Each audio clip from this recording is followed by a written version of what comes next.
Laurent Gbagbo, bonjour. Voilà un peu plus d'un mois que la commission électorale indépendante a annoncé que votre adversaire, Alassane Ouattara, avait remporté les élections présidentielles de Côte d'Ivoire.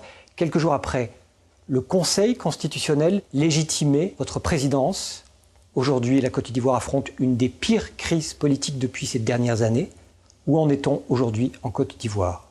Ce qu'il faut bien comprendre, c'est un résultat illégitime proclamé hors délai par quelqu'un qui n'avait plus le droit de le proclamer. C'est là-dessus que tout l'Occident se braque, alors que, quand le Conseil constitutionnel finit de délibérer, c'est une institution, elle finit de délibérer, elle donne des résultats et elle proclame élu un président qui est moi. Ils ne veulent pas en entendre parler. Ce n'est plus du droit. Là, ce n'est plus du droit. C'est la volonté des puissants d'imposer quelqu'un. Je ne suis pas d'accord. L'Union européenne conteste votre légitimité. L'Union européenne, elle suit la France. Dans les relations entre les grandes puissances aujourd'hui, chacun a sa zone d'influence. Et quand il s'agit des pays francophones d'Afrique noire, quand la France parle, tous les autres suivent. Elle s'ingère, mais de la plus mauvaise manière. Toutes les résolutions qui ont lieu sur la Côte d'Ivoire à l'ONU, c'est la France qui écrit le draft. C'est la France qui écrit le draft. Nous l'avons contesté plusieurs fois, mais nous sommes un petit pays, nous ne sommes pas une puissance nucléaire, nous n'avons pas le droit de veto, nous ne sommes même pas au Conseil de sécurité. Votre adversaire, Alassane Ouattara, forme un gouvernement, nomme des ambassadeurs qui sont reconnus. L'ambassadeur nommé par Alassane Ouattara en France a été reconnu. Mais la France a tort.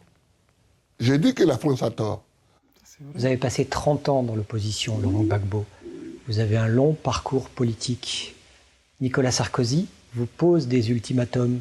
Que répondez-vous au chef de l'État français? C'est inacceptable qu'un chef d'État, sous le prétexte que son pays est plus puissant qu'un autre pays, qui pose des ultimatums au chef de l'État de l'autre pays. Ce n'est pas possible. Vos opposants disent que vous n'êtes pas un démocrate, que vous êtes un dictateur, que vous avez effectué un hold-up électoral, que vous avez effectué un déni de démocratie au cours de ces dernières semaines. Que leur répondez-vous? Ils ne sont pas bien placés pour en parler parce que eux tous, qui sont au terre du Golfe, ils étaient du côté du parti unique quand nous on luttait pour le multipartisme. Ouattara, Kounan Bédié, et je vous ai dit, pour tuer le multipartisme, j'ai été en prison. Sous Ouattara. Laurent Gbagbo, seriez-vous prêt à sacrifier des Ivoiriens pour légitimer votre vision de la démocratie? Ce n'est pas une question de sacrifier des Ivoiriens. C'est une question qui est mondiale. On est au seuil de tout cela. La situation est tendue dans le pays. Ce n'est pas la première fois que la situation sera tendue en Côte d'Ivoire. Vous ne quitterez pas le pouvoir? Oh mais écoutez, j'ai été élu. C'est plutôt à ceux qui n'ont pas été élus qu'il faut parler. Si dans les semaines à venir, la communauté internationale continue les pressions, vous ne quitterez pas le pouvoir? Mais pourquoi elle continuerait les pressions? Alors que c'est injuste. Si dans les rues, des violences sont commises, si des exactions sont commises de part et d'autre, quitterez-vous le pouvoir? Non mais par qui? Et il y a une question que je vais vous poser, que les gens ne se posent pas souvent. Même si tout de suite, j'ai dit je quitte le pouvoir, qui donne la garantie que ça va amener la paix? Et que ça ne va pas amener des violences plus grandes que celles qu'on redoute? Si des forces de la CEDEAO interviennent en Côte d'Ivoire, elles auraient tort. Et que des jeunes Ivoiriens s'opposent aux forces militaires de la CEDEAO, quitterez-vous le pouvoir? Je verrai, j'aviserai. Mais ce n'est pas à l'ordre du jour pour le moment. Ce qui est à l'ordre du jour, c'est la discussion. Donc nous discutons. Mais je me demande pourquoi des gens qui prétendent avoir gagné comme moi ne veulent pas qu'on revisite les élections. Mais je demande ça. Je demande que les gens viennent et qu'on revisite ces élections. Donc vous accusez vos adversaires d'être à l'origine d'exactions lors du deuxième tour. Est-ce que dans des régions, on a frappé, maltraité, violé même des femmes qui allaient voter Gbagbo ou pas? C'est une question qui est quand même centrale. Et quand la représentante des droits de l'homme à l'ONU Oui. vous stigmatise et vous pointe du doigt, que Oui. répondez-vous? Ah oui, ça c'est un autre problème. Ça c'est un autre problème auquel je veux bien répondre à long et à large. Aujourd'hui, quel est le problème en Côte d'Ivoire? C'est-à-dire que des élections ont eu lieu. Le problème est de savoir qui les a gagnées. C'est ça le fond du problème. J'ai dit que je les ai gagnés parce que les institutions qui ont seules la responsabilité de dire qui a gagné disent que c'est moi. Les autres veulent dire autre chose. Ils disent autre chose, mais ils voient bien qu'il n'y a pas de fondement de droit. Alors, comme toujours dans ces cas, quand ils n'ont plus d'arguments sur le fond de la question, c'est-à-dire qui a gagné les élections, ils brandissent, Oui. ils font un glissement et ils brandissent les droits de l'homme. Je vais vous dire, en 2000, quand j'ai été élu, c'était exactement le même scénario. Ils ont fabriqué des charniers. Ils ont dit, voilà un charnier, c'est Gbagbo qui l'a fait. J'ai ordonné à la justice de travailler. Elle a travaillé, le procès a eu lieu, les gendarmes qui étaient accusés ont été acquittés. Est-ce que les forces de l'ONUCI sont impartiales en Côte d'Ivoire? Elles ne sont plus impartiales. Depuis quand? Depuis cette élection. Parce que nous, on les a considérées comme forces impartiales depuis, disons, depuis 2003-2004, quoi. Dès l'instant où leur chef... Qui vous met directement en cause? Oui, que moi je remets directement en cause. Moi aussi. Moi je mets directement en cause. Moi je pense que les gens de l'ONUCI, il faut qu'ils soient plus sages. Ils savent très bien qu'avec la montée des tensions, ce qu'on leur reproche. Ils savent très bien que le gouvernement de Côte d'Ivoire a demandé leur départ. Et moi j'ai dit aux gens de ne pas les brusquer.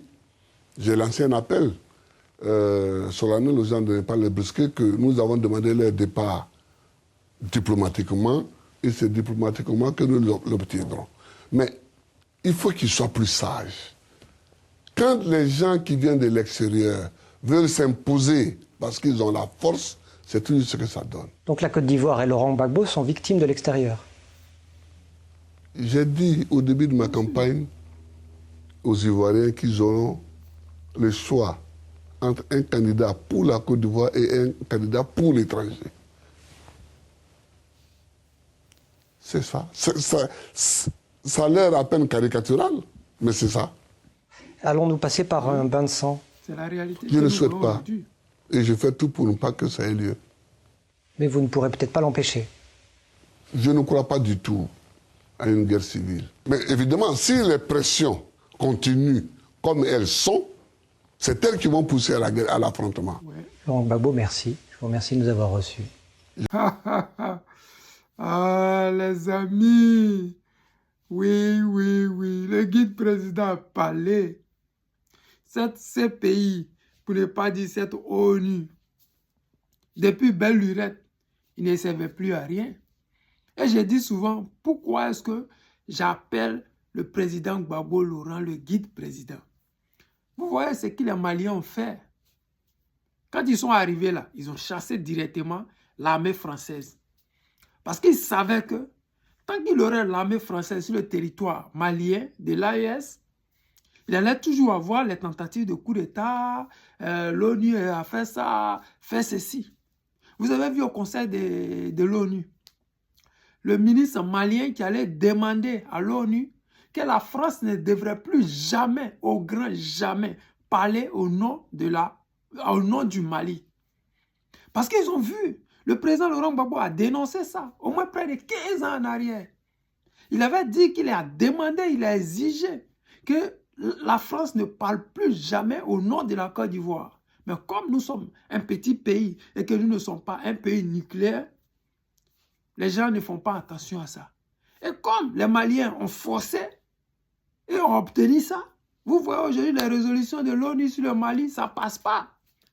La France avait demandé de bombarder, d'attaquer le Mali, le Niger, mais ce n'est pas passé à l'ONU.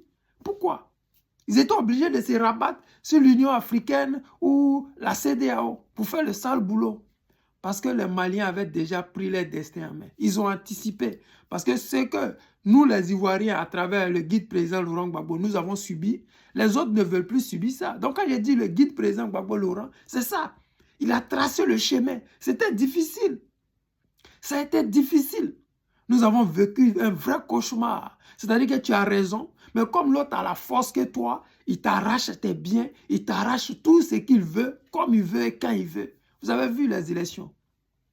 Quand on pose la question, qui a gagné les élections? Personne ne répond. Si tu as gagné les élections, pourquoi tu ne comptes pas les voix?